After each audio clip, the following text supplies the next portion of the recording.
So, so uh, I'm really pleased to have everyone here today. So at Untermyer, we're starting to develop a meadow, and you can see in our title poster here, we have some shots of what we were looking at. I've been gardening for over 25 years. This is a whole new animal to me, and I'm not really sure how to get started with it all. So we've called 3 people to come help me think about what we might do at Untermyer and how this all translates into the general landscape as well. And the first panelist I would like to introduce is Larry Weaner. He has been creating native landscapes since 1982, combining expertise in horticulture, environmental science, and the traditions of garden design. He studied ornamental horticulture at Pennsylvania College of Technology. He founded Larry Weaner Landscape Associates, a nationally recognized firm providing landscape design and restoration services for all kinds of landscapes throughout the US and the UK, with an emphasis on establishment of native plant communities and invasive species management, which is a big topic today. His work has been widely recognized, published, and awarded. He actively lectures for horticulture and environmental and design organizations throughout the US, including his own New Directions lecture series. So I'm really pleased to introduce Larry to get us started thinking about how I might approach this meadow at Untermyer.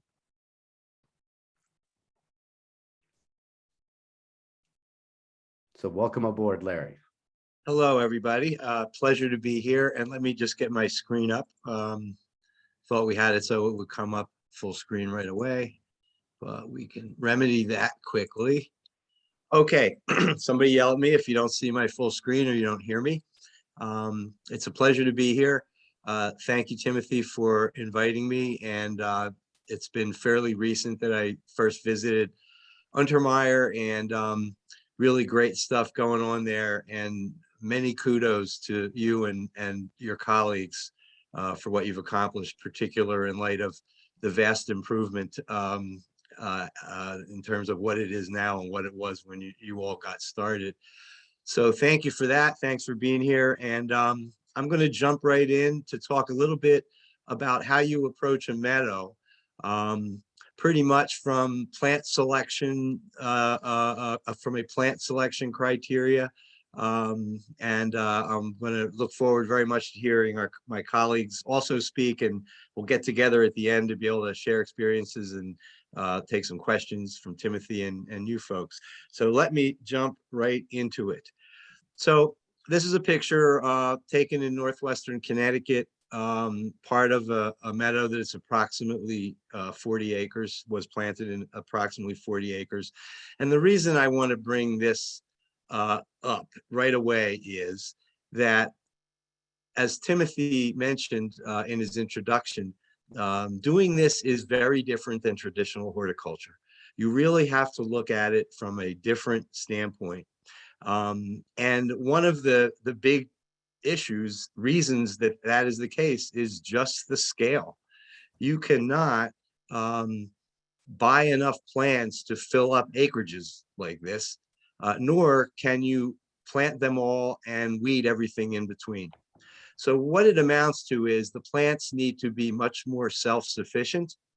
They need to start from an earlier stage, at least in part from seed. And they need to be able to, and this is big, big, big, and Timothy mentioned this too, they need to be able to form a composition that is robust enough to suppress the weeds. Does that mean there is no weed control needed in a native meadow? No, it does not. There is. But the plants need to be suppressing the vast majority of the potential weeds. And the job of maintenance is to pick off the few that can get through. And if those plants are not doing that job, for some of the reasons that I'll get into in a moment, when you're selecting them to be able to do that job, the weeding or management of that meadow would likely be impossible. And if you look at that plant composition, that's about 4 or 5 feet in height of meadow vegetation. And it's not just one plant in a space that's 4 or 5 feet tall. There's something creeping on the ground underneath all of that you can't see in this picture. There's something bushy in the mid-level. There may be 3, 4, or 5 layers of intermingled perennial and grass vegetation that a weed would have to fight its way through to survive. Where will those few weeds be? Where there are weak spots in the meadow and that composition is not dense enough to suppress those weeds. Or maybe where an animal ran out into the meadow, made a sharp turn, scruffed up the soil, created a little opening where sunlight got in and there was bare soil. That's where a weed might occur. You can trace in these things, once they are established and you have this kind of density over a large area, you can almost trace. You can't figure out why, but you can look at where the weeds are. You'll see it maybe is thinner or maybe something disturbed it. Very common to be able to do that. And much of what I'll say about meadows is applicable to any kind of landscape design. So here's the view from that house. Obviously, weeding that by hand in a normal fashion, as a good horticulturist would do, ain't going to happen here. But I know what you're saying. You're saying, I don't have 40 acres. I've got a backyard. Why does that apply to me? Well, that's a pretty normal size front yard for a residential property. And you might say, well, that's a tiny little meadow. But if you're going to turn that whole thing into a garden, excuse me, into a meadow, yeah, it's a little meadow, but that's a big garden. So the scale, once you say, I'm not just planting in little beds along the house or something around the mailbox where I can weed it. Yeah, maybe the plants aren't multi-layered and suppressive and there's space in between and I'll have to weed it, but I can. This you can't. So the idea here is, again, the plants are suppressing the vast majority of the weeds. There will be weeds. However, they are manageable in terms of the quantity. That's a big part of it. So let's talk about how you select plants. And how you select plants is a little different than how you do in your garden. Select plants that naturally occur in similar conditions to those, I missed the word to, sorry about that, to those present on your site. In other words, you're figuring out, where does this plant grow in nature? Because that's where it's likely to be the happiest. So what are the conditions that I have on my site? And what is the naturally occurring conditions that are most similar to that? Wet, dry, well-drained soil, clay soil, sandy soil. What are the conditions I have and what are the plants that grow in that condition? Now, it very well may be, let me go to that in a minute. It very well may be that you've planted a plant in your garden without thinking along those lines and it did fine. And maybe it isn't all that close to conditions that it grows in nature. But the difference here is a big word, and that word is competition. A plant can stray farther outside of its naturally occurring habitat if it does not have to compete with other plants. In a garden, most of the time, you have individual plants. Maybe they touch, maybe there's gaps in between, but they're not battling each other for sunlight and water and nutrients. In a meadow, you need that intermingled density. And so consequently, you need it for weed suppression. So consequently, a plant that can survive outside of its naturally occurring habitat in nature, in a garden setting where it can operate more efficiently, it will drop out very quickly in a competitive situation in a meadow. So what I'm saying here is, in a meadow or any competitive natural kind of situation that you're putting a plant in, you have a heightened need to understand where it grows in nature and try to match it to that condition.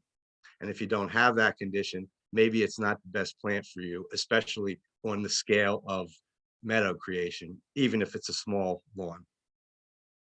And this is not the answer. This is the opposite of what I was describing. These are short-lived annual plants that are put out to go in all different kinds of regions, in all different kinds of habitats within those regions.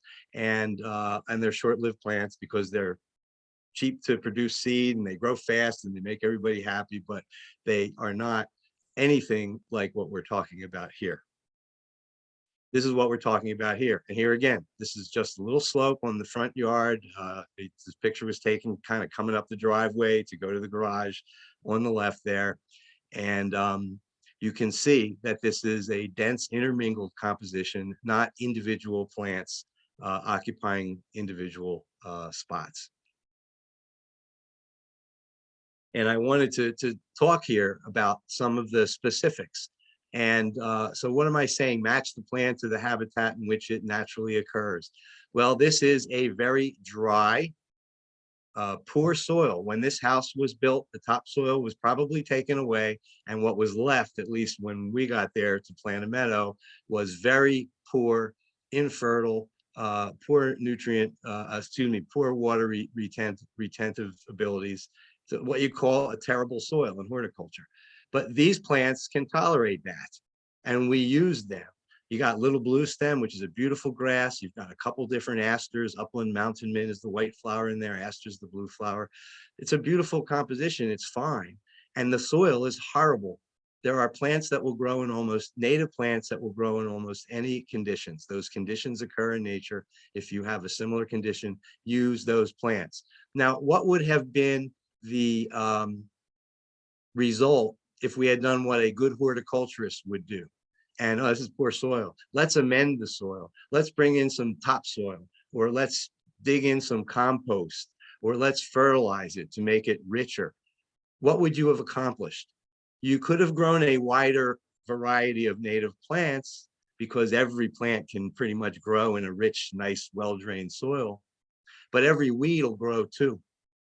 So you didn't need to do that, as long as you were willing to limit yourself largely to those species that can tolerate that condition. That poor condition actually is helping you hold back weed growth. And remember, even in a front lawn conversion that's not a big property, you don't want to hand weed. You need the plants to do it for you. So don't make a condition that every plant loves, including every weed. Look at what you have and adapt the plants to that, as in the case here. And a poor soil can yield just as beautiful a landscape, if you're using the plants that are adapted to it, than a great soil. Here is kind of in between, what's called mesic, between dry and wet. And here's a wet meadow with sedges and blazing star.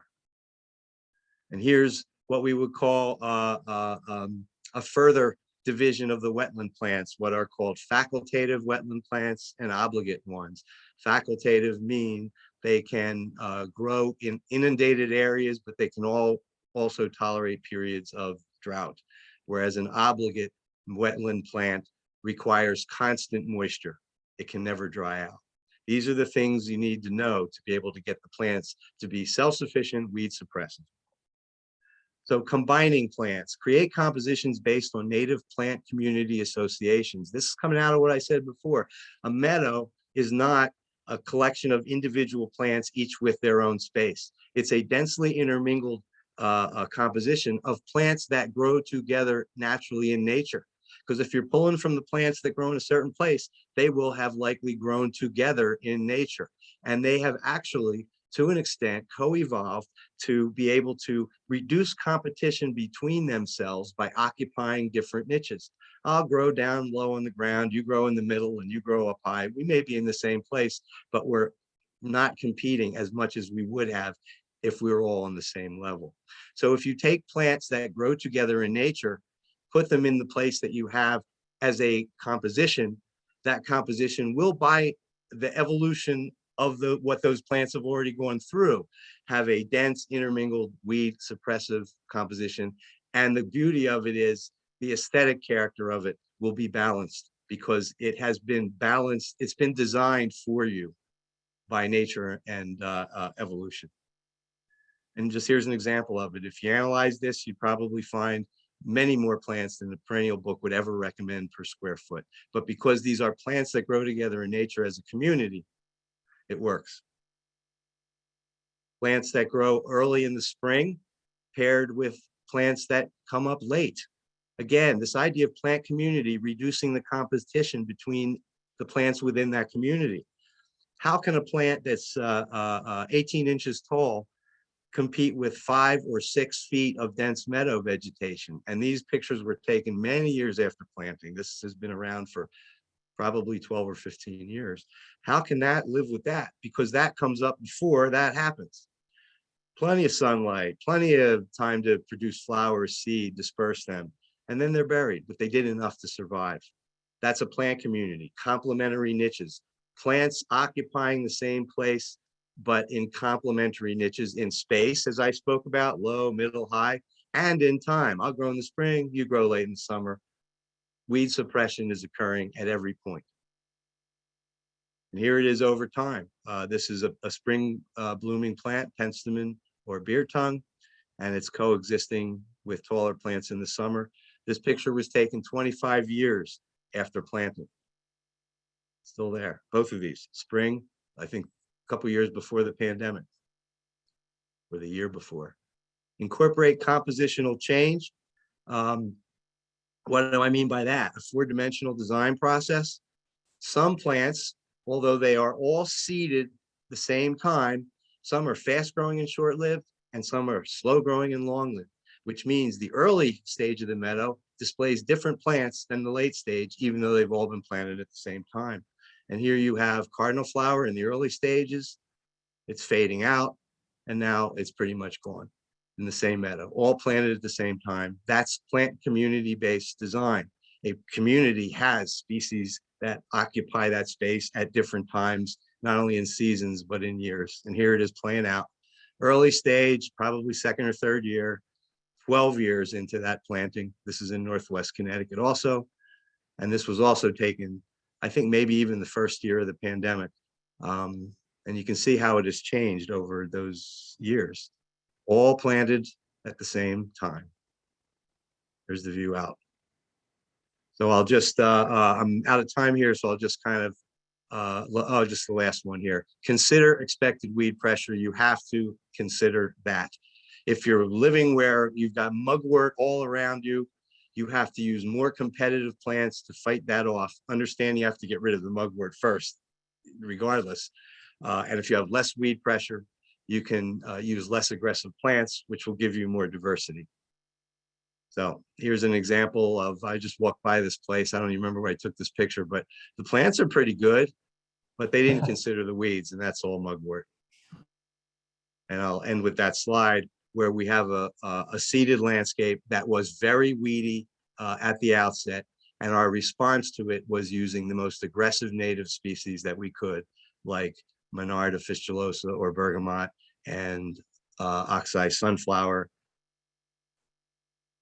And here's the opposite. We had very little weed pressure, and we can use much more diversity because we didn't need those heavy hitters. And I'll end it here. And thank you for your attention. I look forward to coming back and having a nice conversation and taking your questions with Cathy and Graham.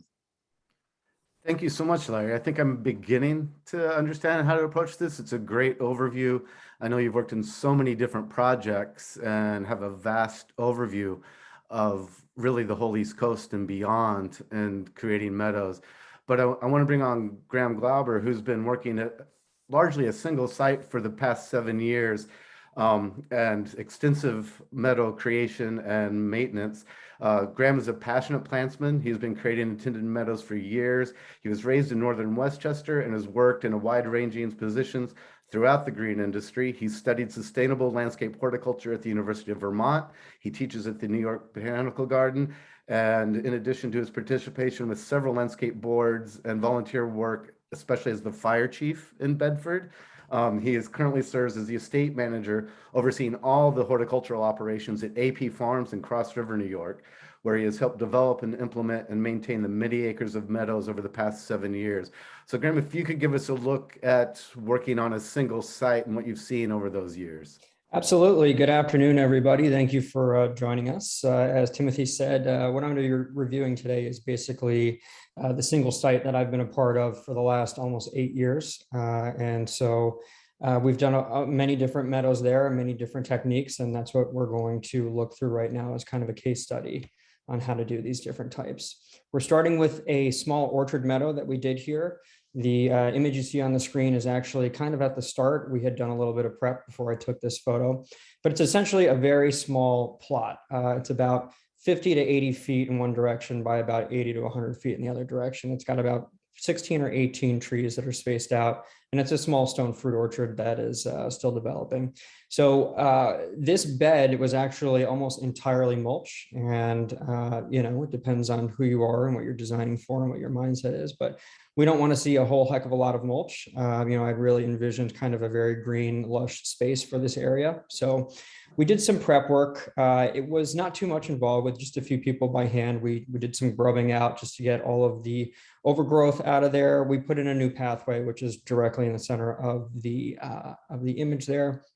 And we took away a lot of the mulch that was existing. It wasn't broken down enough where we could turn it back into the soil. And we just wanted to start with a clean slate for everything. You can see some of the notes in the design here. We just wanted it to be a lower to medium sized meadow, not necessarily something with a lot of flower power. And you'll see what I mean by that in a few slides, but just something that looks green and lush, but doesn't inhibit the ability to access any of these fruit trees. We need to get to the trees for maintenance and certainly to harvest fruit. So this is just the beginning of the site here after we had raked everything out by hand, which didn't take too long to do. With a few people, it took us the better part of a day. And this is after seeding. So we had chosen a mix that was mostly grasses and some clovers. And again, nothing with a lot of flower power, but just something to green up the space and something that would be able to hold that hillside on the backside of the image there. And this is taken very early on in the season. You can see some very early color is happening here on these fruit trees. And this is just things starting to green up, and you can see the bed starting to fill in. And then this is what it turned into for us. Again, the meadow was not intended to be the focus of this, but it was intended to soften the entire look, make it look inviting. And then you have this nice mown grass pathway, which ends up in a bench. And of course, Timothy will probably elaborate later on that. That's one of his favorite things to see in a meadow. So we designed that again to bring some greenery into the area. That was a smaller scale project, and that was done with just seed, hand broadcasted seed, rolled into the soil, and then straw put on the top there, as you saw in this last photo there. Other than that, not much in the way of inputs for any fertilizer, soil amendments, or irrigation. This is a different style of planting. This was a 100% plug planted area. Now, I will say right up front, this is going to be the most labor intensive, most expensive thing that you can do if you want to, fulfill a meadow that way. You can see in the image here, we literally laid out thousands and thousands of plugs here. We did kind of plant them cheek to jowl. We did break a lot of the, normal thresholds for planting just because we knew we could get away with it. And we designed a lot of big sweeping grass motions, and we did pockets of flowering perennials that would flower at different times of the year, different parts of the season. That way you would have some flower interest. So again, this was very labor intensive. We used a tarp to kill method, which Larry has done on some projects, and we worked on a few other meadows on the site with Larry to do this. It actually works really well. The big thing I would say is you need a lot of patience. It takes a while for everything underneath the tarp to get killed and turned back into what is essentially good loose soil. Before we started the tarp, we scalped or mowed the area very low as you could get the mower to without hitting rocks and debris on the ground. But scalping everything, letting that dry out, that by process of cutting things low, you will kill some plants naturally doing that. And then we just tarped over. So we basically unfurled these big 8-foot by 200-foot plastic tarps, which still let moisture through, by the way, which is important because you're surrounding all these existing trees and you don't want to damage or hurt the trees. So it still lets moisture get through to the root zones, but it prevents any sunlight really from getting through and prevents any of the weeds from coming up from the bottom. So we unrolled this fabric, we cut around the trees, we put out some staples, and we let it sit for the better part of a year, about 10 months. And you will require that amount of time in order to effectively kill everything that's underneath. So it's just another shot of it there. Fairly large area that we did here. I forget the exact square footage, but a fairly large area. This is us taking the tarp up after that amount of time. You can see I just kind of kicked the soil up there, but it's all very loose, just some leaf debris left over. But for the most part, everything has been, killed underneath and we're down to bare soil. It was our decision to put mulch down here. We just wanted to do that so that we didn't have to do too much in the way of weeding in the initial stages of this planting. And so we made the decision to put down several hundred yards of mulch in this area before we planted into it. And of course, this was all designed by us in-house ahead of time. And all the flags you see there denote all these different planting beds. Unfortunately, you do have to really bribe your crew with pizza or something else. And, you know, it was all hands on deck. Everybody puts on your knee pads and your back braces, and you go in and you lay everything out. And so here we are. That's the picture we started with there. And we worked with some really great growers. We love North Creek Nurseries in Pennsylvania and New Moon Nursery, and they did a lot of contract growing for us for this project. We planted about 250,000 plugs by hand. It was tough. It was tough, and it takes a while to do it. And we did it in sections too, over the course of many months.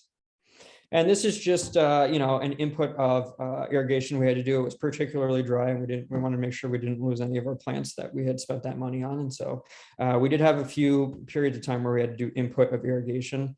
This is after year 1, I believe, in this planting bed. Just a nice shot with the sunlight there.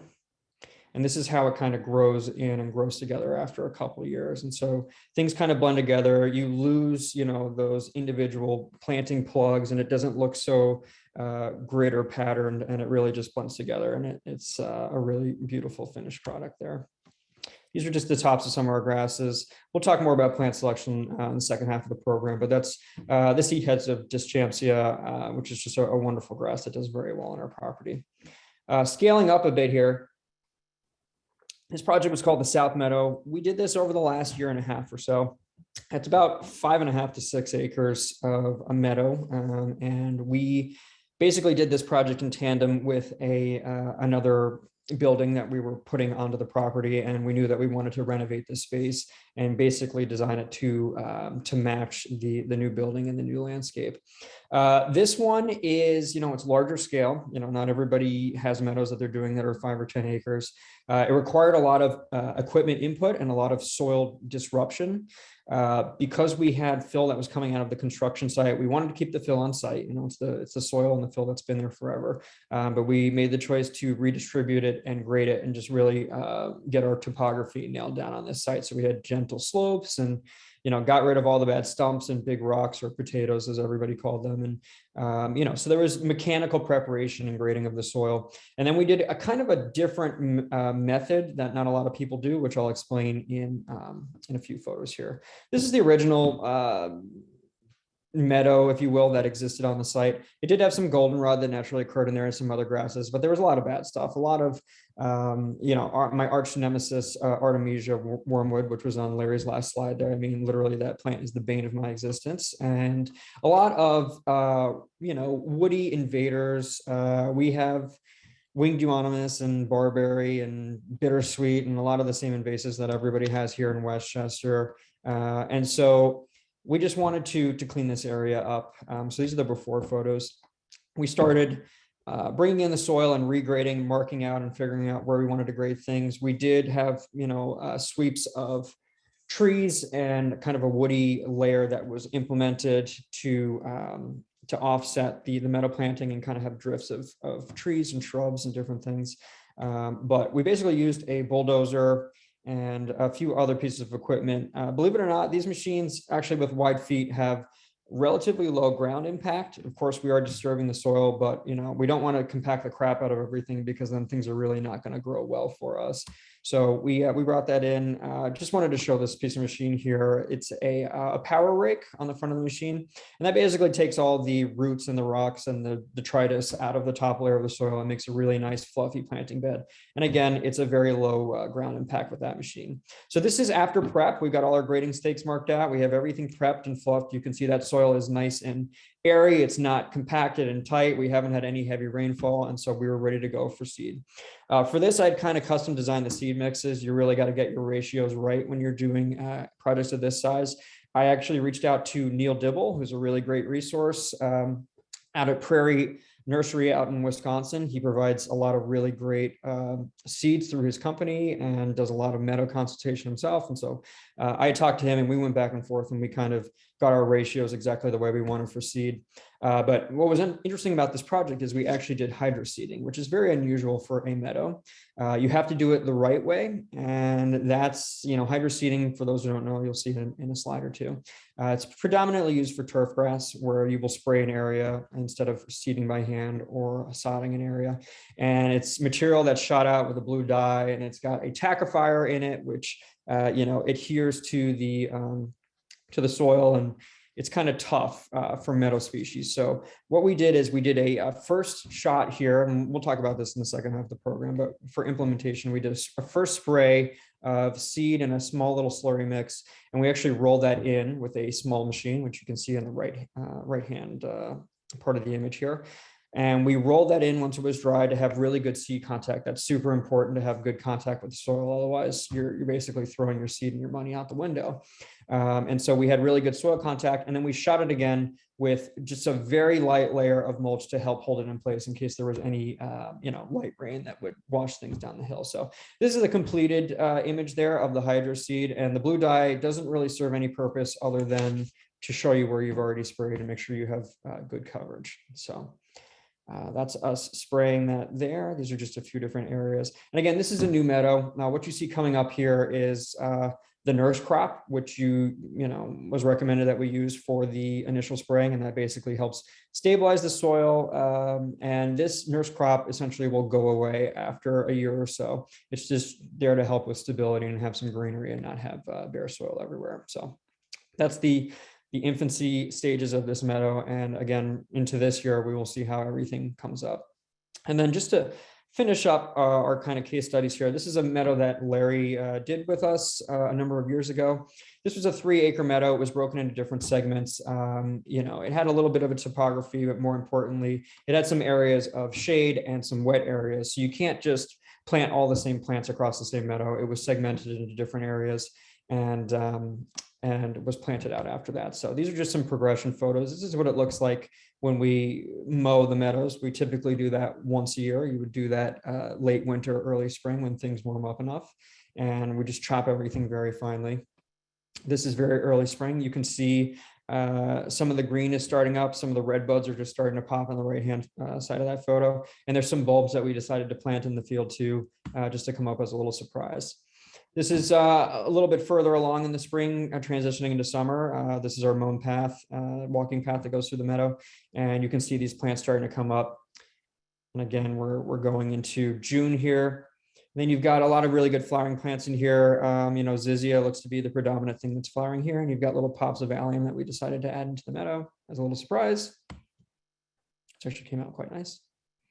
Just an aerial view of that same meadow. And here it is really coming along, June into July and really coming into its own. And as Larry said, the way these meadows are designed when they're most beautiful is when you have lots of different plant species that are planted out, and you get different pops of color and shows of textures and foliage throughout the season. You go in the beginning of June, you see the meadow, and you come back at the end of June, and it's going to look like a completely different meadow. Same meadow again here, just a different part of the year. And then this is actually a natural meadow that occurred on the property, which I'll end with. This is actually one of my favorite plants, which is our sargassum. This is Indian grass. And, if you get lucky and you have a naturally occurring meadow and it looks like this, you don't need to do anything with it. It's a beautiful texture and we love the way it looks. And this is how that same meadow looks right now before we had any snow cover. So that's kind of an overview of the different projects that we've done at AP Farm. And again, in the second half of this program, we'll talk about all the different things that we trialed and experimented with, and some of our failures, unfortunately, and some of the problems and issues we ran into when we were implementing these different types of meadows. Graham, thanks so much. When we get started at Untermyer, hopefully within the next few months and the preceding years, I'm sending a trailer up to borrow some of your equipment. Looks like it's going to make it a whole lot easier. But no, it's really interesting to see things done on the scale that you've done at AP Farms.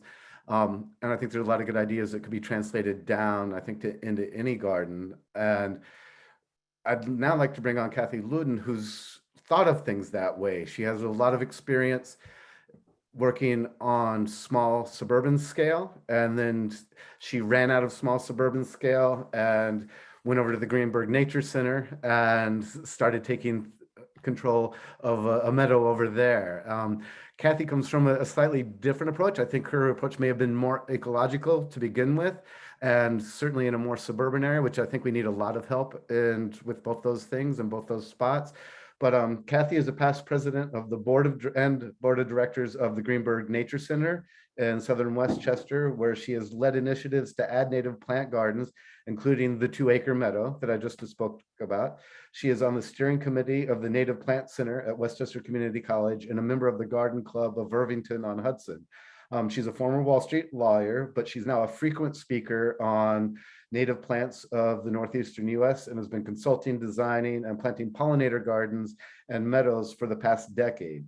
She is also writing a weekly blog about native plants for the Greenberg Nature Center on their website called Around the Gardens. And I know I've been watching that and learning a lot and getting good ideas for the Untermyer Meadow as we move forward. So Cathy, if you could share with us some of your experiences.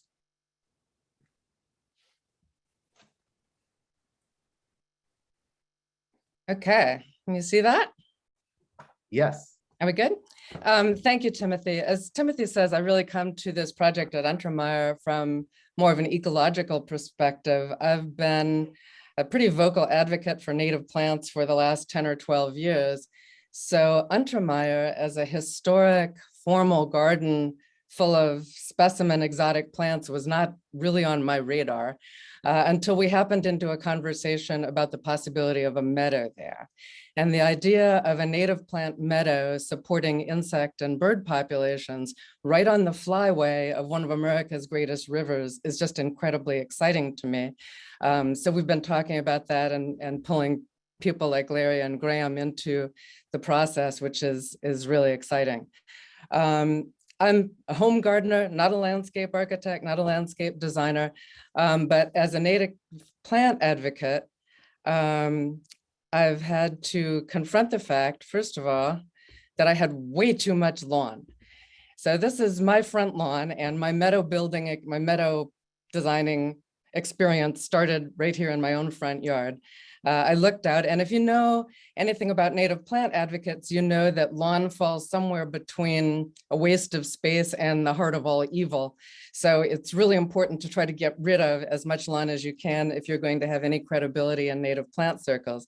So as a disciple of Doug Tallamy's, I knew the first and most important thing I could do would be to plant oak trees. So I started off right in the middle of my front lawn, or one side of my front lawn, planting 3 oaks. The third one is just out of sight here. And then just for, fun, I started connecting them with some native plants. So I've got goldenrod and baptisia, coneflower, some switchgrass in here. But I had absolutely no idea what I was doing. And I don't know what, here we go. And luckily I found this book, which is sort of a guide for small meadows. And it describes a number of different approaches that you can take to meadow planting. And since my lawn was on a steep hill, I sort of was most intrigued by the approach that she called the speed meadow. And what she says, basically, Catherine Zimmerman is who she is that if you are looking at lawn, you're looking at a space that can support meadow for the most part, because you know that it's sunny and open. So if lawn grows there, a native wildflower meadow will as well. So she suggests just digging holes right into your grass and dropping the plants in there. And I tried that. It seemed to me that since I had this steep hill, seeds or plugs would probably wash down the hill in the first rainstorm. So I took this approach, and off here to the right, you can see I've got plants that are being dropped in or just stuck in the lawn. So after 2 seasons of doing this, it started to look kind of crazy. So I hired a mason to put in a couple of retaining walls. And then in all of my simple faith, I assumed that anything that happened between those 2 walls would look intentional, and my neighbors wouldn't complain. I live in a very typical suburban neighborhood. Everybody else has big expanses of lawn and mostly non-native shrubs and petunias. So this is definitely out of character with the rest of the neighborhood. And I planted and I planted and I planted and I dug up the lawn that was there. And when I say I really mean I. This was really hard on the hands, but the good thing about working with container plants, live plants, is instant gratification. So this picture was taken in April and this picture was taken in July the same year. And my front lawn suddenly turned into a wildflower meadow. It was kind of amazing and very gratifying. But meadows, as Larry said, and especially gardens, don't stay that way unless you really stay after them. And truly, given the scope of this was really more a pollinator garden than a meadow. By that fall, though, it looked like this. It was pretty organized and really beautiful, but these plants being what they are, it doesn't stay that way. So over the next 2 or 3 years, these plants started to seed themselves around. I had planted the goldenrod at the top. It washed down the hill and was sort of everywhere. And by the fall of this past year, it looked like this. So I didn't plant that Joe Pye weed there. A lot of these other things got really tall. I had cardinal flower up here that had been planted on the far side of the property and never here. But because it's behind those walls, it looks pretty intentional. And things continued to change. The oak trees grew up. They're 10 years now past planting. They cast a lot of shade and all those sun-loving plants that were under them have started to disappear. But it still looks better to me than lawn, and it still serves an ecological function that lawn can't do. Oh, and look at the size of those oak trees now, 10 years later. They're pretty spectacular.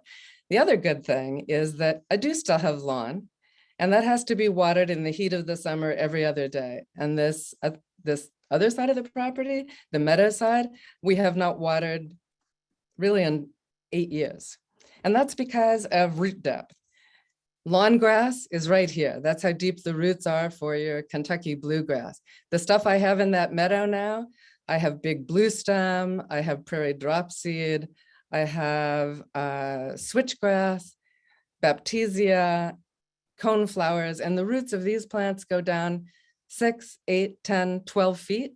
So I know I don't have to water that part of the yard anymore. And up at the top of the meadow, looking across the street to my neighbor's very typical sort of suburban yard, I also know that this meadow has done what I wanted it to do. And that is the other people in the neighborhood refer to our house as the house with the butterflies.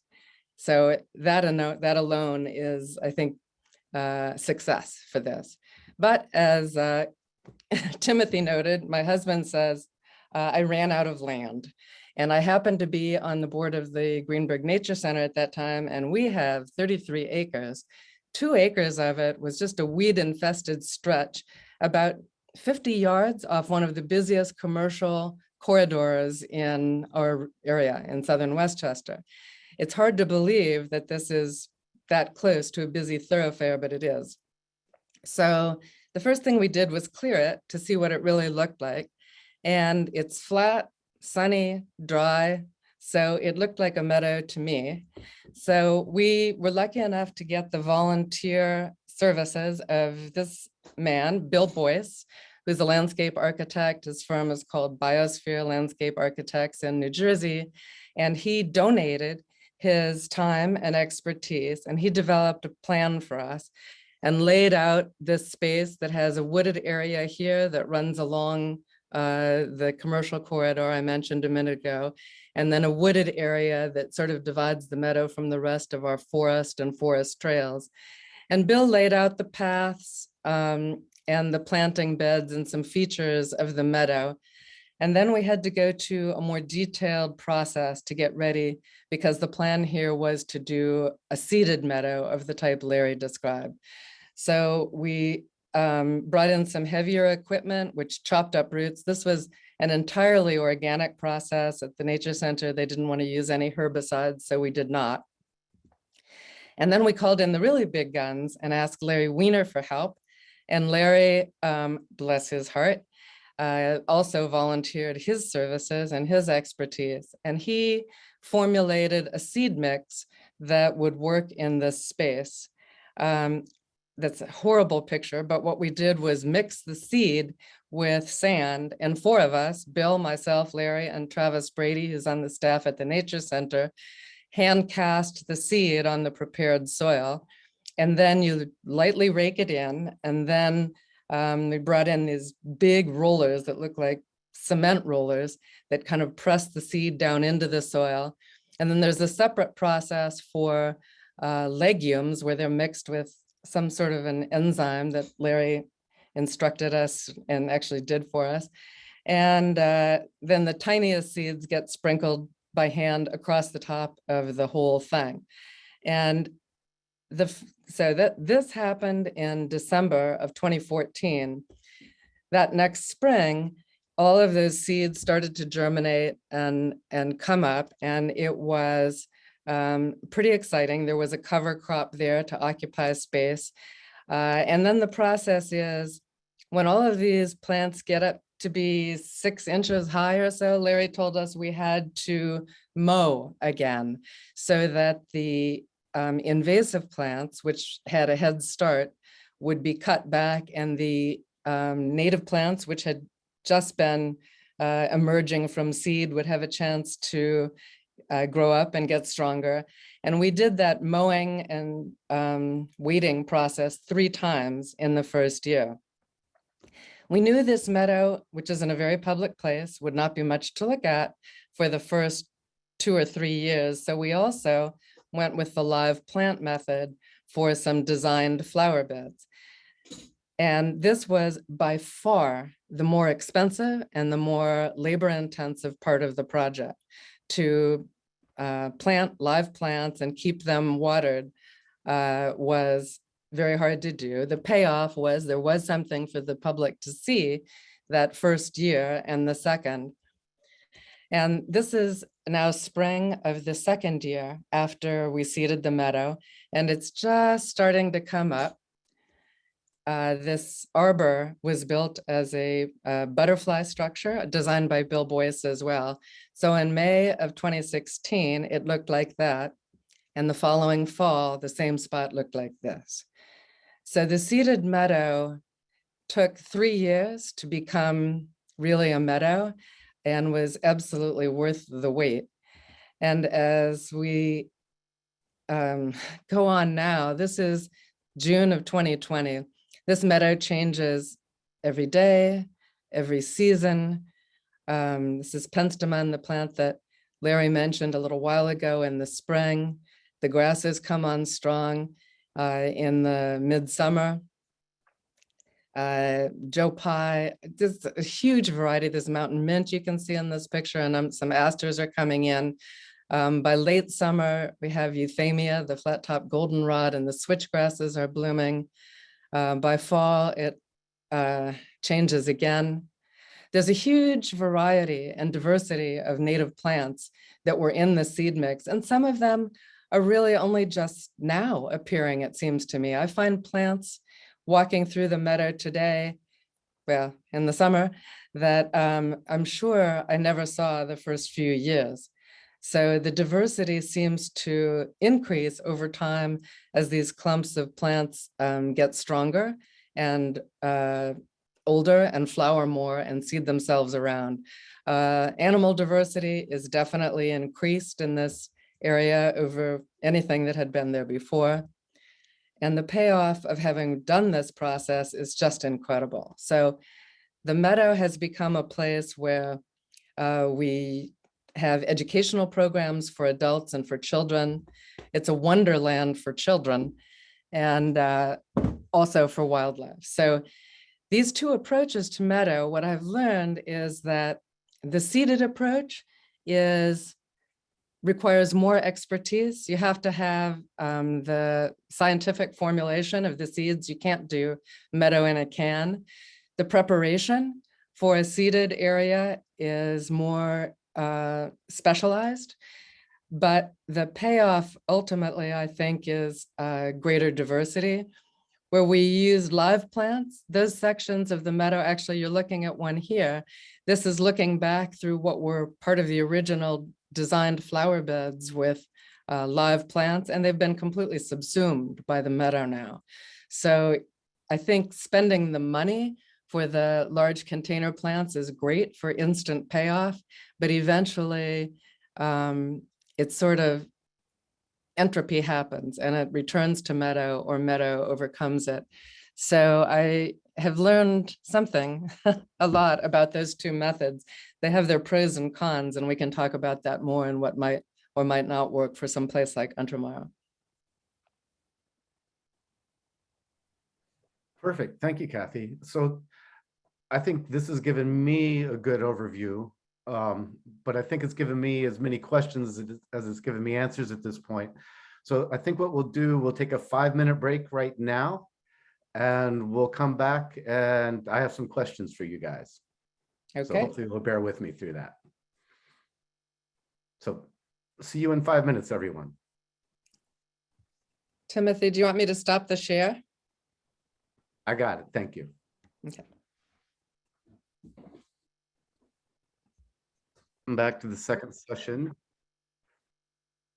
Once Cathy and Graham and Larry are all back with us.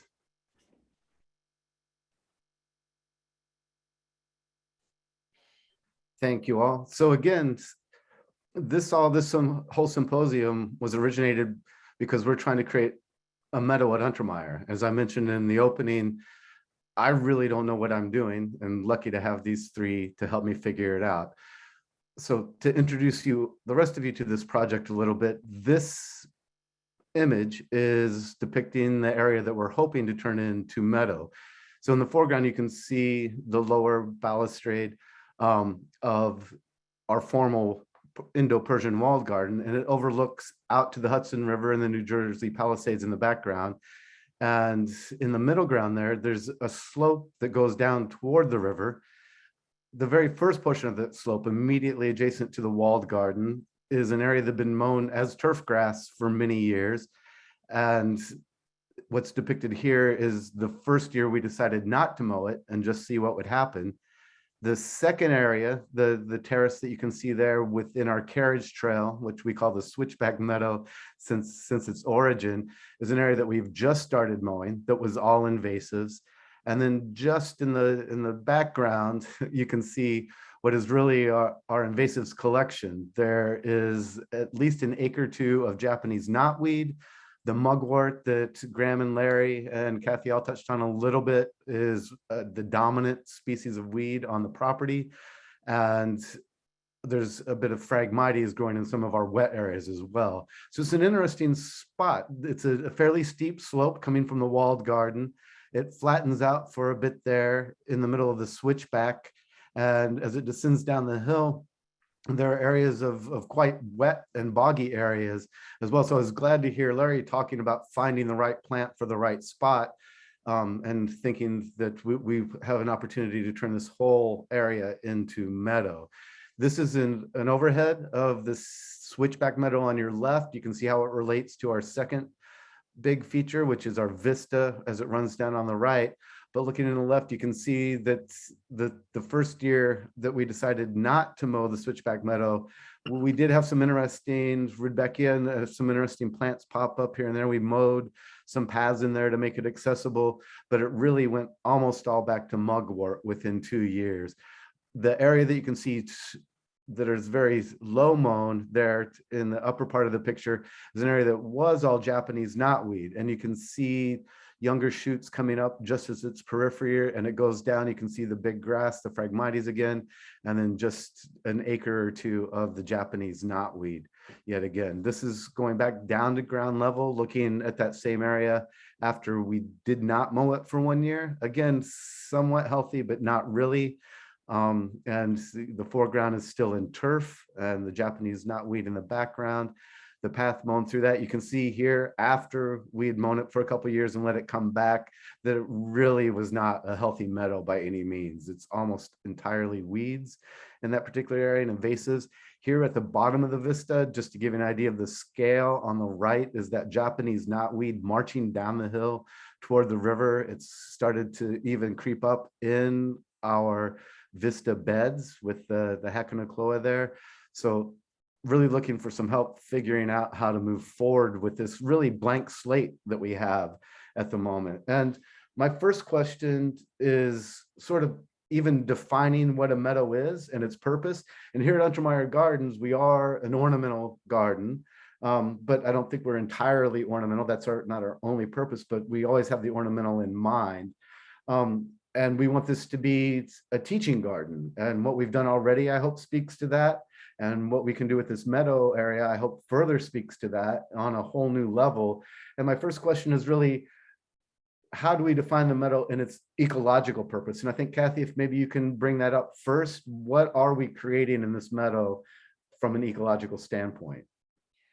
The most important role is to support biodiversity. We have insect populations, bird populations that are crashing literally because they don't have anything to eat. And the non-native ornamental plants that are so common in our suburban landscape don't supply nutrition for insects that also are necessary to feed baby birds. So it is a downward spiral leading to species collapse. So the first and most important thing is to plant as many different species as possible while controlling the invasive species that tend to suppress those native plants. And once you have a monoculture, like the Japanese knotweed or mugwort, it's really just a desert for wildlife. So from an ecological standpoint, especially in this place, as I said, it's on the flyway of this magnificent river overlooking the Palisades.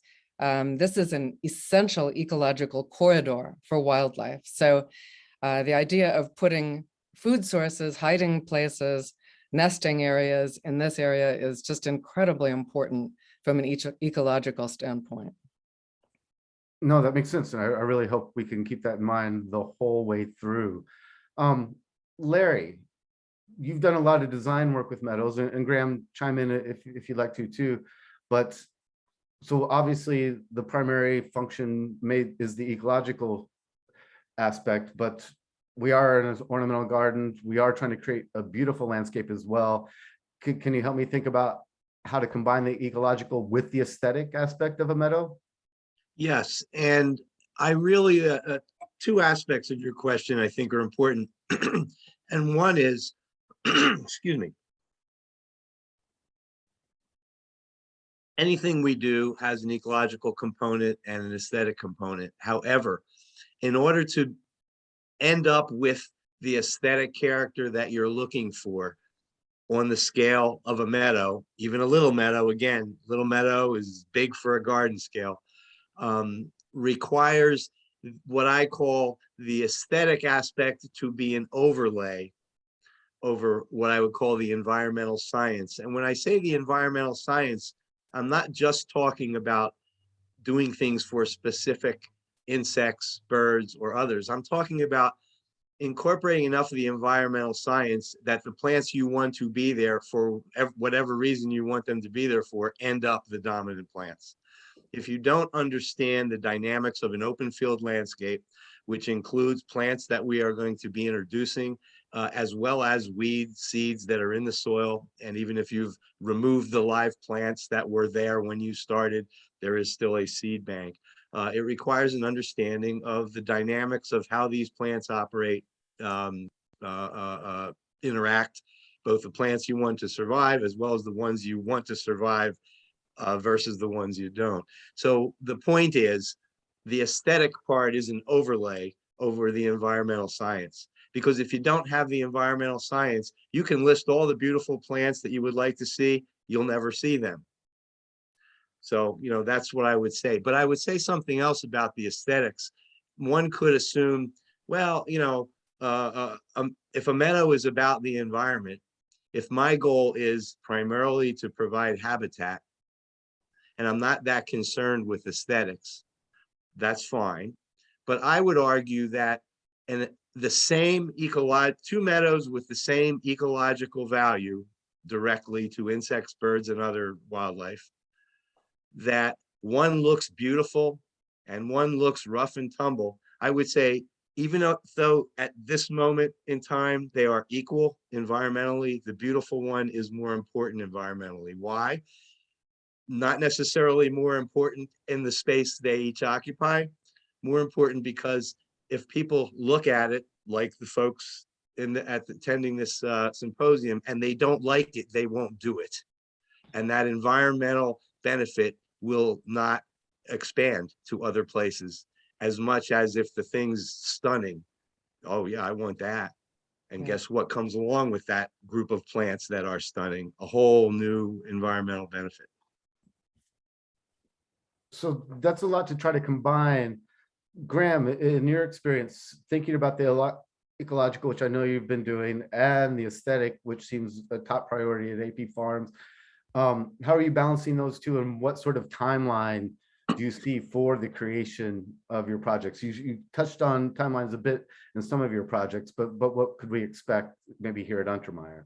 I mean, lucky for us, and I would say more often than not, if you really take the time and do your research and you become a very well-educated gardener or contractor or homeowner, you read the books, you do a lot of research online. Even if you're driving around town, you know, if I'm up in northern Westchester here and you see natural meadows that occur, take pictures of what you like and do some research and find out what those plants are and see what grows here naturally and what looks good. But you know, the more educated you are when you start out on this process, the better off everything's going to be and the easier everything's going to be. And everything kind of falls in after that. You know, I would argue that most meadows that are designed, you know, to be ecologically minded end up being very aesthetically pleasing.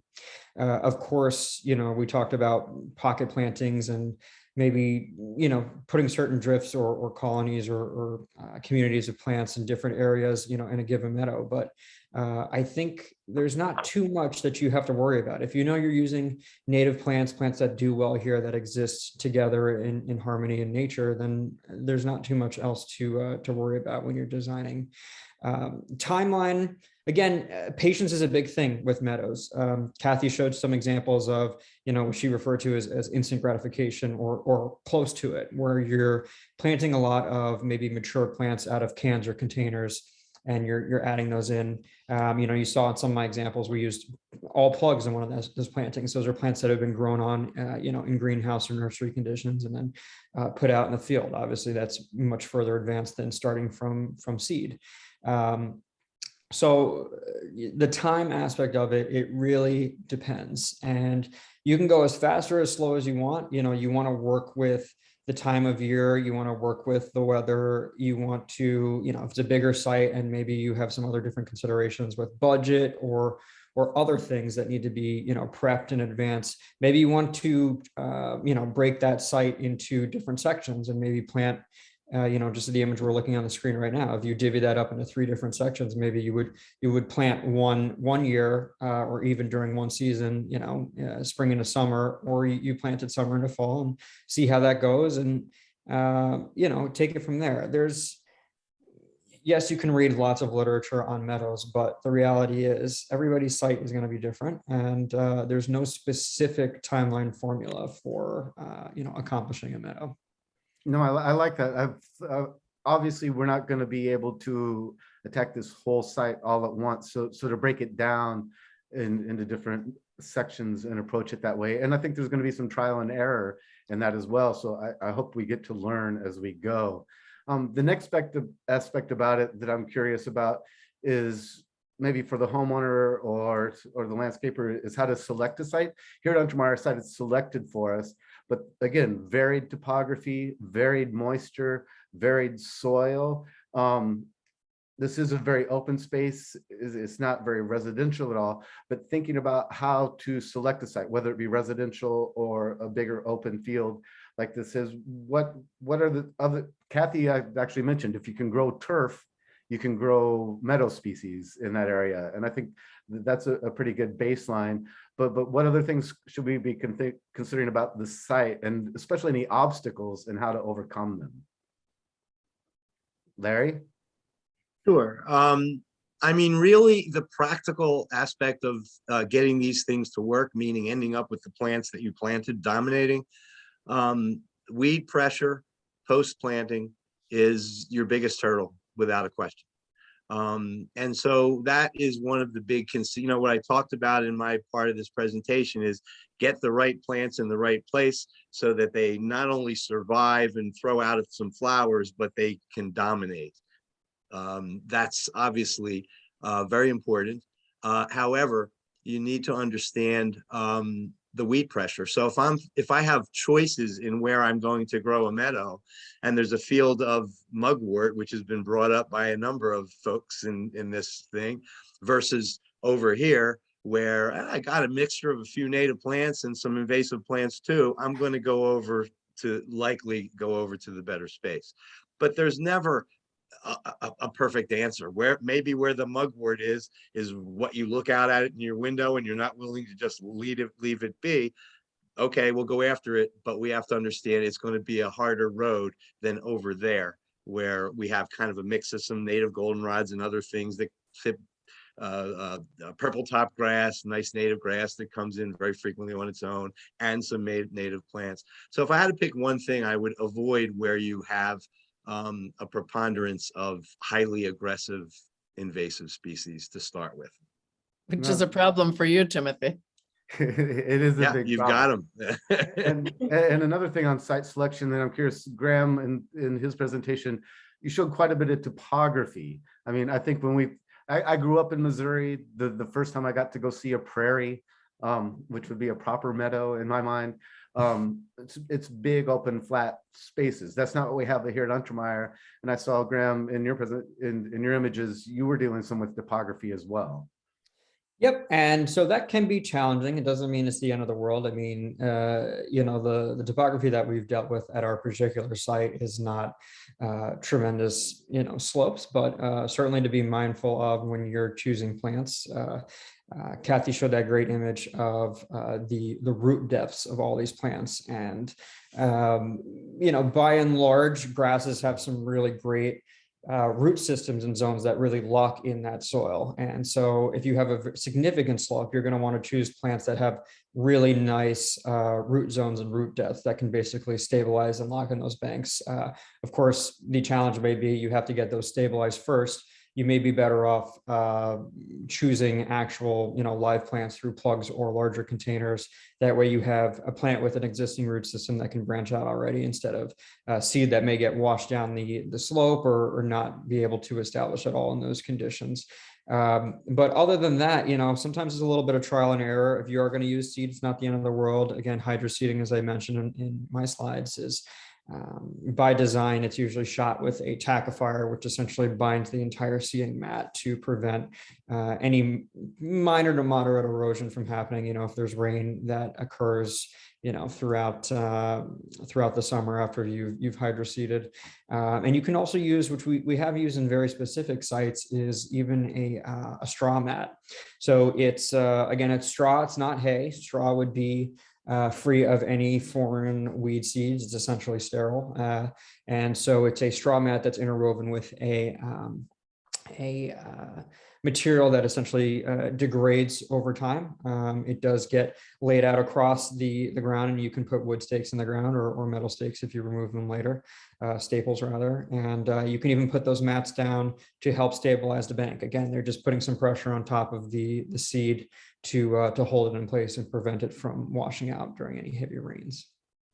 Sure, no, that does make some sense. And I know, Cathy, you dealt with a little bit of topography at your home meadow to begin with, and your first approach was not to remove all the turf. I know Graham showed us where a lot of turf was removed between the mulching and the raking. What do we think about planting directly in turf, especially in topography? Does all the turf need to be removed before we get started on these projects? Asking me for a small home garden, I think the speed meadow, planting right into turf, is okay. You can go back and remove it once the roots are really established for the native plants, because of the root depth factor, and you cut water, you can have the native plants survive and succeed, and the lawn grass with its shallow roots eventually just dies out. The benefit of that is there's some weed suppression from the turf in the first instance. Looking at your site, though, that's not the case, because obviously you've got a huge crop of invasives to deal with, and they too have some pretty deep roots. So I don't think for this site that's going to work. For a home garden, I saw somebody in the chat was asking about those health strips between sidewalk and street. I think it could work there. And live plants give instant gratification and suppress weeds pretty quickly in that situation too. I actually went back and pulled out all of the turf grass because I just decided ultimately I didn't like the way it looked. So I'm not sure. So Graham, Larry, removing as much turf as possible, turf grasses would be the first step. Yeah, the process that Cathy described of, keeping the turf grass and inserting live plants is definitely a viable one. One thing you can't do is put, with any expectation of success, is put seeds into turf grass. No. When you put live plants into turf grass, they already have a root system developed, and they have the ability to, if it's the right plant, to stick around. Seed you're putting them underneath an existing vegetative cover, and the germination of those seeds will be next to nothing. So the live plant way is the way to go. However, you have to kind of understand what you're shooting for. For instance, I talked early on about, I'm planting a plant community because these plants will co-evolve together, and they find their little different niches, both spatially and temporally, and suppress the weeds and reduce competition between each other. You don't have that with native plants put into a turf grass meadow, because the turf grass is by and large grasses from Europe, and the native plants that you're planting are native to where you're planting them. So you're actually drawing from two very different plant communities. And what's interesting, to get a little specific, the great slide that Cathy showed of the root system that Graham also mentioned, you saw the difference. Turf grass is this dense mat, very shallow, and the native grasses and many of the flowers are going way down deep. And or let's just talk about the grasses. The grasses that are native are going deep, and the very shallow rooted European grasses, they're defining what plant community you have. And some of the native species are very incompatible with that type of mat forming grass, and some are more compatible. Which ones are more compatible? The ones that have deep roots, because they're operating below and reducing competition. So the best way to do it, if you really want that native plant community that knits together, is to get rid of the turf grass first, by whatever means you determine. Scraping it off, smothering it, spraying with herbicide. They've all been, brought up here. However, if you're really looking for a native plant community, you're better off having that community anchored in native grasses and not turf grass. But I understand some people don't want to rip up the whole lawn. They would rather get some native plants in there. And if it's not the perfect plant community with everything dovetailing together, it's a heck of a lot better than mowing my lawn every week and having no environmental value. So I'm not looking down on that strategy at all. It depends on how much work you're willing to do and how much plant community perfection, in a way, there's no such thing as perfection, you're shooting for. Bit of a complex answer, but that's the way this goes. There's never one answer for every situation. And part of it is the environment, and part of it is what you're trying to accomplish. Sorry, I would say for a lot of people in Westchester, especially, middle Westchester, southern Westchester, if you have a smaller plot and it's all turf grass and you want to renovate it, go out, if you're a weekend warrior, go out there and rent a sod cutter, cut that grass short and use a sod cutter. It's a very relatively simple machine to do. And as we discussed, turf has a very shallow root. So you're only taking off a very thin band of grass, and you can control the depth. So that way you can keep as much soil there in place.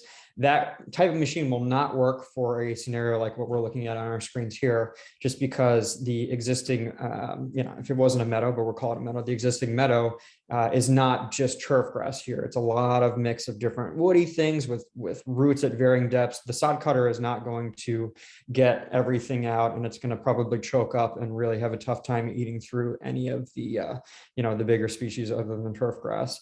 But like we said, even with site prep, and Larry had mentioned this right at the beginning, it's very important to note that we're not trying to amend anything here for any of these meadows. I mean, you should be designing for the soil that you have. And there are plenty of gorgeous meadows that exist in what we would define as the crappiest soils known to man. Buildersville, spoil sites of old industrial, ruin. There's some gorgeous meadows that exist and will populate themselves in those areas. And so, of course, it's important to be cognizant of what types of soil you have. You're going to have to go out and get your should do a soil test and test in different areas, and you can go and get it sent to in our area, Cornell or Rutgers labs, or there's a bunch of places you can find with a quick search online. But get an idea of what kind of soil you have in terms of texture and what the nutrient availability is, and then you can choose your plants based on that. No, and that's great, because I think that would be the next question. We don't have enough. If we had 3 more hours, we could go into site prep. If we had another 3 hours, we could really talk about what species to select for plants. But if you guys could help me think about just the difference, and we've talked about a little bit between seeds and plugs and containers, and what little I've looked into it, I almost think that here at Untermyer, it might be a combination of all 3 different methods. Do they need to be mutually exclusive? Benefits and problems or obstacles with any one of them? Larry, you have the Sure. most diverse look. Yeah, all of those are options, but I will say this. You can have a meadow all from seed, no question. It's some of the species you'll wait quite a while for, others will come in relatively quickly, but you can do it all with seed. I'm hesitant to do it all with live plants. I'm all for live plants, but I rarely will recommend live plants only. Why? Because I described a composition where you got different plants in the same space occupying different levels. And that you can go to a really healthy, diverse meadow, whether it's a remnant that happened on its own or a planted one, and you might find 5 or 6 or 7 plants per square foot. And that's the stability of that meadow. And you're never going to plant live plants at that rate. 8 inches apart, 6 inches apart, that sounds really dense planting. It is. It's not a meadow. It's not forming that. So when we're using live plants, and we do frequently, there's usually a seed mix that is going along with it. And if it's kind of a planting that is all live plants without that seed, I'm generally looking at it more like a garden than a meadow, because one of the definitions of a meadow to me, in addition to it's herbaceous plant or perennial grass dominated without a strong woody component and it's in the sun, is that dense intermingled composition. If you take 5 meadow species and plant them, each has their own space, that to me isn't really a meadow. You take those same 5 species and have them all intermingled at different levels, that kind of is. So no, and that makes a lot of sense to me as well. And the combined approach and to get the level and diversity, you're right. I can completely see seed being the way to go.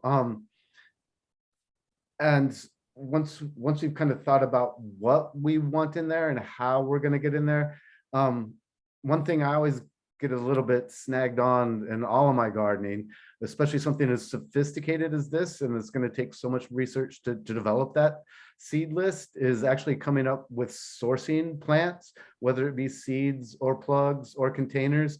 How have you guys been able to go about sourcing plants? Cathy, if you want to start.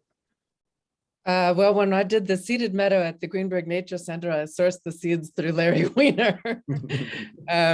And that worked fine for us because, and as Larry said, the difference between my home meadow, where I sourced the plants from multiple nurseries and was buying, gallon and 2-gallon container sized plants, that you can buy those in a lot of different places. And I'm sure if there are native plant purists on this call, they would say it would be far better to use plants that are grown specifically from seeds that originated in this zone or in this particular ecoregion. But I have to admit, my plants came from retail nurseries when I did my front yard. But as Larry says, that's not really a meadow either, maybe a native plant garden. And in time, because those plants seed themselves all over the place, because they really want to be prairie or meadow plants, they start to mix much more. And the weaklings die out and the diversity probably drops for a while before it comes back up. So I've seen that meadow change a lot in 10 years, but it's not, and it never will be, the way the meadow at the nature center is, where in a 1 square foot patch, you may see a whole bunch of different plants, by individual stalks, and it has a completely different look to it. So I think it kind of depends what you're going for. The seed mixes, Larry is sort of the guru of where to source the seeds. And I know he has a whole algorithm for his seed mixes, which seeds germinate at which rate and at what time. And he mixes them by weight. I'm not going to tell Larry how he does it. It's a very scientific and very complex process, and it's not meadow in a can. But ultimately, you get something that looks like an actual meadow instead of a native plant garden or a pollinator garden, which is also good, but quite different. So Larry, if I were looking for seed or seed mixes, other than calling you, is there any other approach I could take? Yeah, I mean, Cathy accurately described well, when she described that we source the plants, there is a dearth of, if you have a larger scale project, there are not many seed sources in the East that are making available seeds in large quantities. In fact, there's really one big player. Graham mentioned Prairie Nursery out in Wisconsin, and they're a great nursery for seed, and Prairie Moon is another one in Minnesota, and Granite down farther south. Ernst Conservation Seed is the only big player in the eastern United States, but for small backyard projects, 2 that I know of are that are local and could be really ideal as your first go-to would be the Brandywine Conservancy, which is part of the Brandywine Museum in southeastern Pennsylvania. A gentleman named Mark Ormel has been running a seed operation there for many years. He can't supply amounts for 10, 50, 15, 20, 50 acres, but for small gardens they can. And I believe that what is now the Native Plant Trust, that up until recently was the New England Wildflower Center, is now producing seed, probably at their farm in Western Mass, of native plants. And those are local genotypes, meaning plants with those the seed is collected from plants that are regional, not just that. One thing to kind of explain: little blue stem, beautiful grass, is genetically different, grows all over the US almost. It's genetically different in the Midwest than it is, even though it's the same plant in the East. So the idea of getting plants that original seed was sourced from the East is more adaptable, but the reality is it may or may not be available. So we buy from the Midwest, but we would prefer to buy from East and local species. The answer to it is, if there were more small scale local seed houses, it would be a lot easier to do this. Hopefully it'll go in that direction. Sure. And I just- Yeah, Graham, you've That's sourced what I mentioned, yeah, live so- and live plants, so. Yeah, and we purchased, as Larry said, Ernst, which is spelled ERNST for anybody looking it up. Conservation seeds, they're in Pennsylvania. Again, they're going to have your biggest bulk quantities of seed in the Northeast, and that's where we have gotten a lot of stuff from for our projects. They sell it by weight, so once you get your ratios the way you want them, you get your percentages. You do have to do some calculations and figure it out, but they'll sell it to you by the ounce or by the pound. Some things are prepackaged. Sometimes they'll help you do custom mixes. And, I'll underscore this as well, because it is super important for people to understand, is the importance of genotypes and ecotypes. Ernst is a very good company that they will make very clear when you're buying the seed where it came from more often than not. So, some of the, like Leotris that we bought, it says a Pennsylvania ecotype. That's where the seed was collected. That's where you want it from the Northeast. Smooth blue aster, they give you options. They may have a New York ecotype. They may have an Ohio ecotype. And so obviously you would want to choose the one that is closest to you. That is just such an important thing. You want the plants that occur naturally in this region, in this area.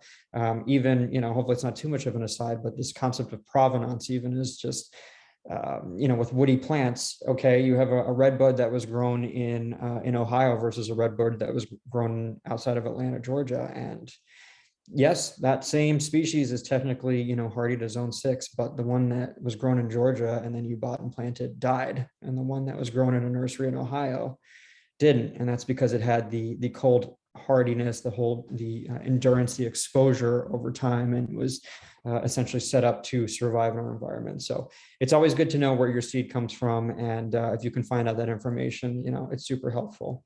I will underscore also that, in case it wasn't obvious to everybody, that in the seeds versus plugs versus containers, that's for the most part in cost order. You're going to be probably more cost effective or cheaper to use seeds, and more expensive, need a bigger budget to use live plants and plugs and containers. As I mentioned when I did my slides there, we work a lot with North Creek Nursery. They're a really great nursery in Pennsylvania.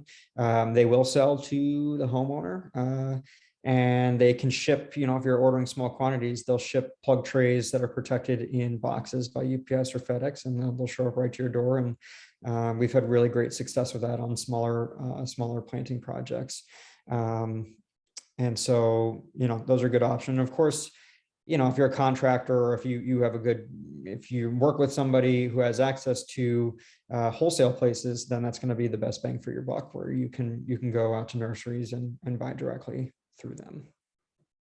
No, perfect. So once we've figured out our site and we've figured out what we want to put in there and where we're getting them from, everything's in the ground on one level or another. And then we have to figure out how to maintain this. As a gardener, I hate the term low or no maintenance, because I don't believe there is such a thing. But I know that maintaining meadows is a stark contrast to traditional horticulture. Larry mentioned earlier that selecting and planting for competition, so the desirable plants you want are out competing the undesirables. But can you guys help me through with thinking about the amount of weeding? Are we putting in any inputs, fertilizer? Cathy mentioned almost no waterings in some of her places. So compared to traditional horticulture, what sort of time and input resources are we looking at? Larry? Sure. You're correct. We almost never, ever fertilize. And Timothy, you said this in your intro. Match the plant to the soil you have. Don't make the soil something that you can grow everything you want. That's fine if you can maintain it in that manner. But if you're expecting the plants to do most of the work, don't amend the soil. And in fact, there are plenty of native meadow plants that would love to grow in a nice rich soil, and maybe that even is primarily where they are found. But so will every single weed. Not only will more weed species be adapted to it, because it's kind of a good condition for almost all plants, but they will grow more aggressively in that condition. So if you happen to have a poor soil, either excessively dry and overly well drained and infertile, or at the other end, really poorly drained and heavy, those are actually easier to grow a meadow, assuming you pick the plants, and there are plants that are adapted to that condition. And if we have a real rich soil and there's a lot of invasive plants present, we will often add sulfur, which is the opposite of lime. It's an organic additive. It's not anything that has anything to do with a chemical, but sulfur lowers the pH, which makes nutrients unavailable to plants, or less available to plants. You lime because it raises the pH and makes them more available if you're growing vegetables or agricultural crops or flowers. But in this case, you're trying to hold back the weeds. So in the early stages, and this doesn't go on forever, we might apply lime to a really rich fertile soil that has a lot of invasive plants surrounding it or were within it before we started, to mimic infertility. Eventually, once those plants become dominant, you no longer have to worry about that, because now the weeds are behind the 8 ball. They got to punch through, and you can hold back those few that do. But to get to that point, we will often do strategies, of which there are a number, such as a sulfur application to mimic infertility. No, that's quite helpful too. And Graham, if you let me think about how much time after you get these meadows established or somewhat established, do you spend in there editing or encouraging? So I'm talking about weeding or trying to get the beneficial species that are showing promise to move around a little bit better, and what methods you're using for getting rid of the things that you don't want in there. I'm happy to report that 100% of our meadows that we've ever planted all came out perfectly the first shot. And Awesome. we didn't have to touch anything. It was amazing. Liar, liar. I think a lot of us who are even home gardeners, we love spending time outside in the garden, and so many of us even, for ornamental gardens or vegetable gardens, we keep logs of what we do. We keep track of what we do. We make notes on our phones. We take pictures. We get an idea of what works and what doesn't. We still do that even on a larger scale. And, you have to have patience with a lot of this stuff because these are live plants, and every situation is going to be different. And some years you'll go through droughts, you'll have big storms that blow through, you'll have all sorts of anomalies that you just kind of have to roll with it. And so, sure, we've had some failures and some things that we needed to edit. You do all your research, of course, you're as educated as possible. You choose the best plants for the site, but sometimes things don't work. Sometimes seeds may not come up properly, the way you would envision. Sometimes things take multiple years to develop. Meadows, again, they're not no maintenance, certainly, but they don't necessarily need to be high maintenance either. I mean, that's up to the individual and what you have going on. But we do a lot of scouting, and scouting is just the same as anybody would do, at home, or even with, in greenhouses or situations like that, where you're looking for problems. So you're walking through the area, you get down and dirty, you get into all your plants and you figure out, oh, this is doing well, this isn't doing well. Why does that look blighted? Is there a fungal problem? Is there a moisture problem? Am I seeing big insect populations? What are my issues? And of course, the weed pressures, that's the biggest thing.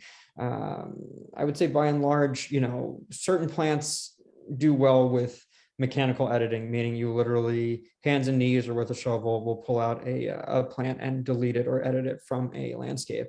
But some plants, as we've mentioned, mugwort is, really the poster child for all this, are just notoriously difficult to handle. And it's almost a game with mugwort, where if you try to mechanically edit it, if you dig it out, it comes back twice as strong. It's very difficult to get all of the rhizomes and the root system out of there and prevent it from coming back. So, if mechanical or handwork doesn't work, then sometimes you have to turn to other issues. And I know this is kind of a hot button topic for a lot of people, but specifically for mugwort, we've had to turn to very specific chemical applications for that plant. The product we use, you're required to be an applicator, which I am in New York State. And again, we're not blindly applicating across everything else. We are literally going in and cutting either by hand or with a string trimmer, these pockets of Artemisia. And as soon as we cut it, we make an application with a dye to the plant. That way we can see exactly where we've made the application.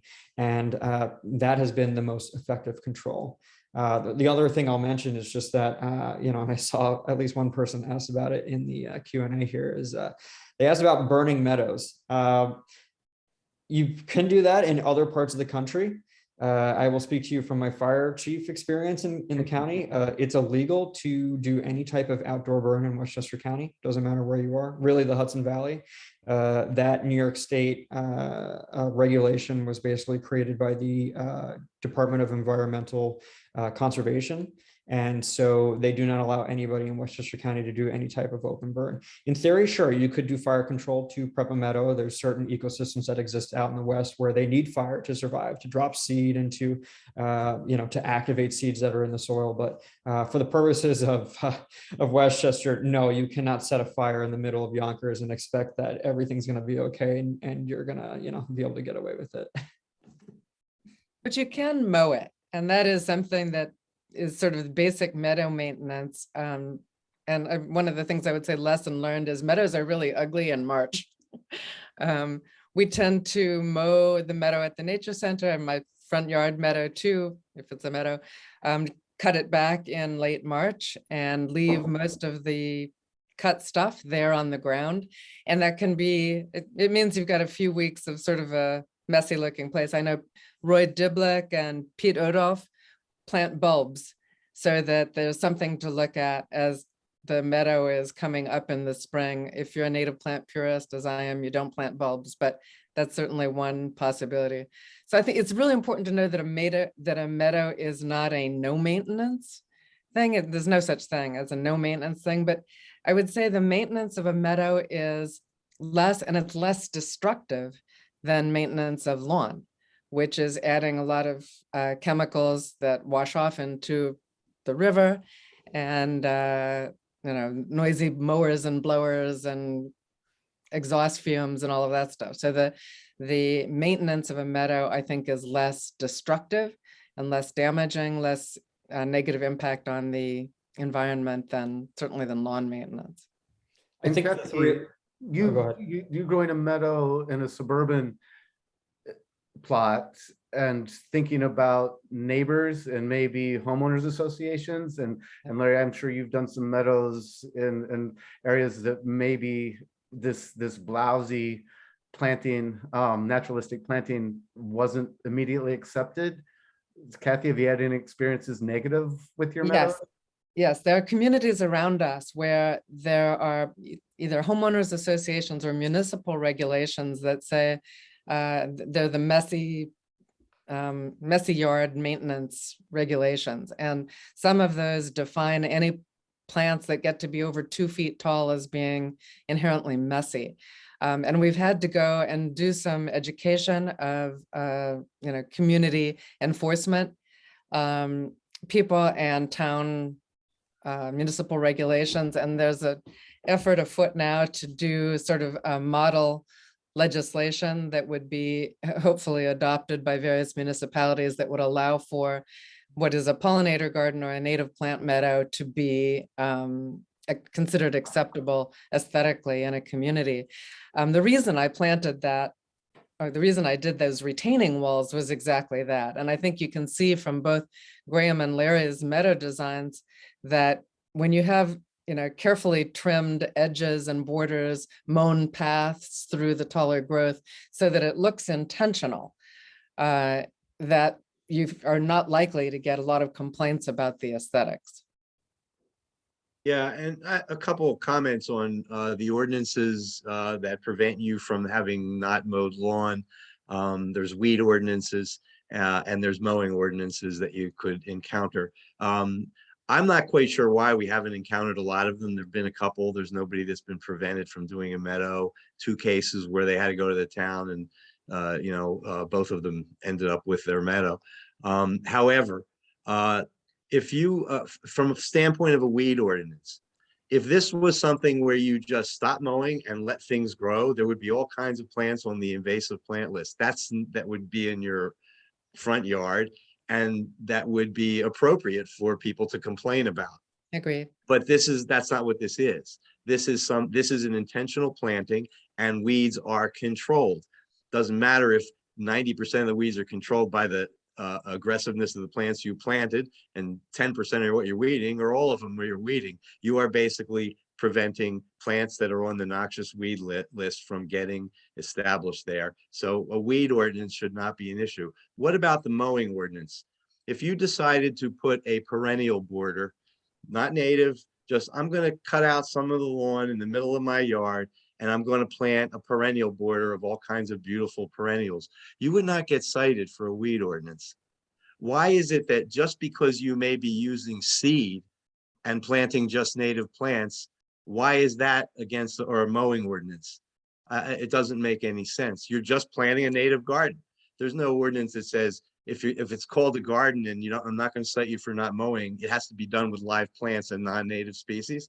That doesn't make sense. You can use native plants and seed can be part of it, as long as you are controlling weeds that could then be spreading seeds to other people's property, and that's a legitimate concern, but that's not what you're doing. So that was my advice in both cases where folks had to go to a zoning meeting and discuss it. But the other thing I'll say about it is, if I'm designing, there's not one thing that's a meadow. And if I'm designing a meadow in a front yard that no other front yards look anything like it, I design it very differently. It will be a shorter height. I will use species that have a much neater appearance, not a lot of height variation willy-nilly. Some of the things Cathy talked about where there is intentional shape to it and maybe mowed areas around it. But I'm not designing it the same. I'm not out there to, poke anybody in the eye. The meadow can be a lot of different things as long as the species are there that are going to survive and they're going to provide the habitat for pollinators and things. I'm happy, even if it looks much neater and lower than what you might consider a typical native meadow. And I'll just comment that because I saw there was a question in the chat about this is, with restrictions for these smaller plots, somebody had asked a question about what happens if I work right up against a main road. The state is usually the toughest agency to work against. Of course, in Westchester County, we have county-owned roads and properties right away, and then everybody has their own municipalities that take care of things. Typically, the municipalities are not going to give you too much crap about, planting out a meadow. Most of the time, if they're gonna, be concerned about it, it's because something's encroaching on a public road or on a sidewalk where there's a hazard concern for, what if it blocks off the sidewalk? What if it makes things too narrow for, for two people to pass? What if it blocks line of sight for traffic or something like that? So you need to be mindful, when you're planting properties like that. For anybody who's working up right against a state road, there is a right-of-way buffer that exists on all sides of a state road. Just reach out to the coordinator. We're here in Westchester County. We're in Region 8 of the New York State DOT. A quick search online will give you the contact information for the regional coordinator. And believe it or not, they're the public information officer and the liaison. It's their job to get back to you. So they will get back to you in short order. And if nothing else, somebody will come out from the state and can meet with you and you guys can go from there. Somebody also asked about, the small tree pits that you see most commonly in New York City or in Yonkers even. It's specific to the city. I can speak to that because I've planted tree pits in the city. They don't let you necessarily select the type of tree. It has to be pre-approved and has to be on the list of approved woody species in New York City. But when it comes down to the bottom layer of herbaceous stuff, you're free to do whatever you want to do. These small pits, of course, it's not going to be a meadow in a 4-foot by 6-foot expanse. It will look something like a meadow, but that's not going to technically be a true meadow. But you can certainly do things that mimic a meadow. No, that's very helpful too. Some considerations I don't have necessarily at Untermyer, but certainly the more meadows we can get in the ground, this information is hugely helpful. So sort of to wrap it up, and we could just go on forever, I'm sure, and I'm just barely scratching the surface of what I need to know to be moving forward at Untermyer. But I'd like to hear from each of you to some level of what are the expectations and limitations of meadow making, and what can we hope to accomplish? This is in the backdrop of there is almost no more undisturbed land. We're in the middle in Yonkers of an urban environment and suburban environments. Pollinator pathways, I think that's all the term we've heard. But in the reality of 2022, Cathy, what purpose is a meadow serving, and what can we hope to accomplish? I'm really actually very heartened these days to see the very active community pollinator pathway projects, which are getting the conversation going, and they're raising the importance of native plants. And so I think there's some movement in the right direction. But Doug Tallamy's book, Nature's Best Hope, really lays all of that out. And if you haven't read it, I strongly recommend it. And what he's saying is that most of the land left is privately owned. So if we don't have suburban homeowners and schools and churches and corporations planting their land with native plants, we are going to face the loss of countless species. So this is the private land that we depend on for saving biodiversity. So every time we can get somebody to dig out a patch of grass and plant some native plants, it's a plus. So I'm actually kind of encouraged because I've seen so much direction moving or so much moving in that direction in the last couple of years. I'm seeing a question about, and I don't mean to derail this, Timothy, but there are a lot of questions about ticks, and that's always an issue in the suburban landscape. And I think there's a real misconception that these native plantings make for a more attractive habitat for ticks. My experience is absolutely the opposite. I don't think deer generally are attracted to or browse meadow plantings. And so there's less prevalence of ticks than I find in the local forest park. I've never encountered a tick in my home meadow or at the nature center. I don't see that as a real issue. That's heartening as a person who's had Lyme disease twice. Yeah. Maybe we need to turn all of Untermyer into a meadow, although we've seen no ticks at Untermyer either. Graham, limitations of actual meadow making, about what your preconceptions might have been. Yep. How do you think you're changing Westchester with meadows? Again, just, I don't want to sound like a broken record here, but it's just being really well educated and having a plan when you go into it. That's going to make everything go so much better. The more knowledgeable you are about it, you know what you're dealing with, then you know what you have. A doctor is not going to just blindly operate on you or treat you for something if they don't know what you have. Figure out your site, figure out your conditions, your topography, your soils, what you have and what you can get away with, and then plan around that. And the more methodical you are, the easier everything will be. So just having, patience. And then again, just the expectation that, yes, there will be some bumps in the roads and not everything is going to work on the first shot. If you're repainting a room with a new color, do you paint the entire room completely and then say, oh crap, this is not the color I wanted? You can do the same thing on a smaller scale with a meadow. Pick a corner of your yard that you want to transform into a meadow, pick a small area and use it as a test plot. See how it does with the new meadow over the course of a few seasons or a year or two. Oh my gosh, this is not working. I need to go back to the drawing board and edit it. Oh my gosh, I love how that looks. Let's do the whole thing. And that way you don't have to lose so much time, energy, and money towards something if it's not going to work out. So just be patient and just be mindful of what you're doing. And I think you'll have great success. And I also, just going along, I'll offer kind of a different view to Cathy and to you, Timothy, about ticks. We have a lot of ticks in our meadows, tons of them. And the primary vehicle for the ticks are the mice. And so we actually have implemented tick boxes, which is a relatively new system, and they should be available through a lot of different companies, and you can find them online too. But the way that works is essentially a safe insecticide exists on the inside of these boxes. The boxes get, checked or, replaced every month or so with new material. But the mice they're drawn into these boxes, and essentially the mice, as they go through the boxes, are brushed with this insecticide. And the science is behind it, and they have found dramatic decreases in tick populations because of this, because these mice are carrying hundreds and thousands of ticks in these areas.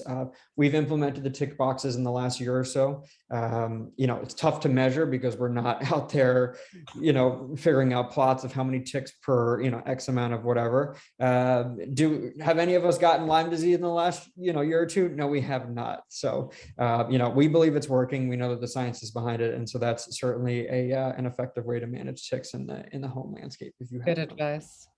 No, definitely a concern. Larry, parting thoughts? What we're Yeah, doing with meadows. hurdles. I think the biggest hurdle is overcoming the invasive weeds. And so what Graham was talking about, know your site, match the plants to the site, also know the weeds you have and what their vulnerabilities are. Is very key before you even start. And obviously that's a big question that we could go on and on for, but research is available. Whatever weeds you have, you should know what they are. Are they annual? Are they perennial? Do they expand by roots like mugwort or seeds by others? That's going to give you the knowledge to plan ahead for them. Don't wait until they're dominating, deal with it ahead of time. And the last thing I'll say about the opportunities here, you know, Cathy mentioned Doug Tallamy, who's an entomologist. I'm sure many of you out there are familiar with his work, who is advocating the need for native plants that are specifically that insects and birds that are native are adapted to. And unfortunately, the native plants that are most in decline are meadow species. There's a lot of woods reemerging from abandoned farmlands and all kinds of other things. And the meadow species, you may see a lot of open fields out there, but they tend to be dominated by either pasture grasses or turf grass, which are not native species that are particularly compatible with native plants. So if you're planting a native meadow, you're providing the most depauperate group of native species available to these insects. And it's a major service. Absolutely. Well, Cathy, Graham, Larry, thank you so very much for your time. I have a whole nother page of questions. I can see our chat and our Q&A is filled up with questions. My questions have already taken us 30 minutes over time. So I'm going to go through those Q&A questions from the chat, everybody listening. I'll try to bug Larry and Graham and Cathy one more time, and we'll answer those questions offline and send them back to you. I want to thank all of you for your curiosity that you're sharing with me and your enthusiasm for this, and certainly the expertise and background that Larry and Graham and Cathy have brought us today. Guys, thank you so much, and thank all the participants for joining in. You're welcome, and thank you. Thank you. Take care, guys.